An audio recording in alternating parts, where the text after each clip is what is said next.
Nithari case में accused के acquittal का रीज़न पता है क्या था? वो बस दो चीज़ों को पहले समझ लेते हैं। पहला है कन्फेशन और दूसरा है डिस्कवरी।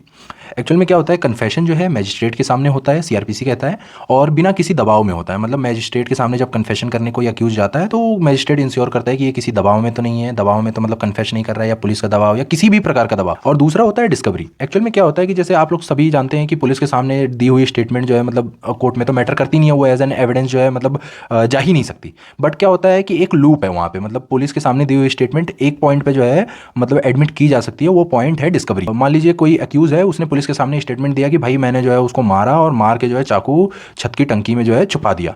तो उसी स्टेटमेंट के बेसिस पे अगर पुलिस जाती है उस छत पे और टंकी में देखती है और वही चाकू मिल जाता है अगर, तो ये एक तरह से ये हो गया कि मतलब हमने डिस्कवरी करी उसके स्टेटमेंट के आधार में, मतलब एज एन एविडेंस यूज की जा सकती है उसके अगेंस्ट। जैसा कि हमने डिस्कवरी और कन्फेशन समझ लिया है, और इस केस में जो है अक्यूज को ना इस जजमेंट से पहले जो है कन्विक्ट किया गया होता है इन्हीं दोनों एविडेंस के आधार पे, पहला डिस्कवरी और दूसरा कन्फेशन। और इस क्यूरेटिव पिटीशन में क्या होता है कि कोर्ट जो है जो कन्फेशन होता है उसको नियरली क्लोजली जो है देखती है, तो समझती है कि ये जो कन्फेशन था ये इनवॉलेंटरली था, मतलब एक तरह से दबाव में ये कन्फेशन था।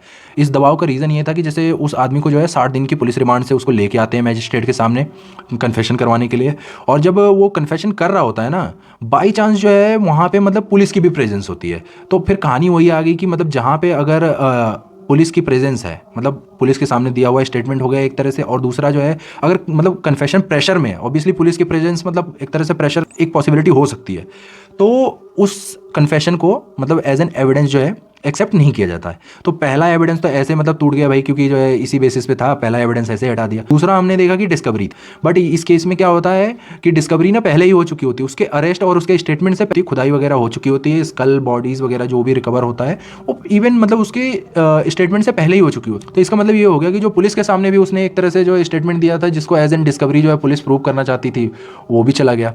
तो जो दो पिलर थे एविडेंस के, मतलब जिसके बेसिस पे जो है इसका कन्विक्शन हुआ था, वो दोनों तो हिल गए भाई, वो दोनों टूट ही गए।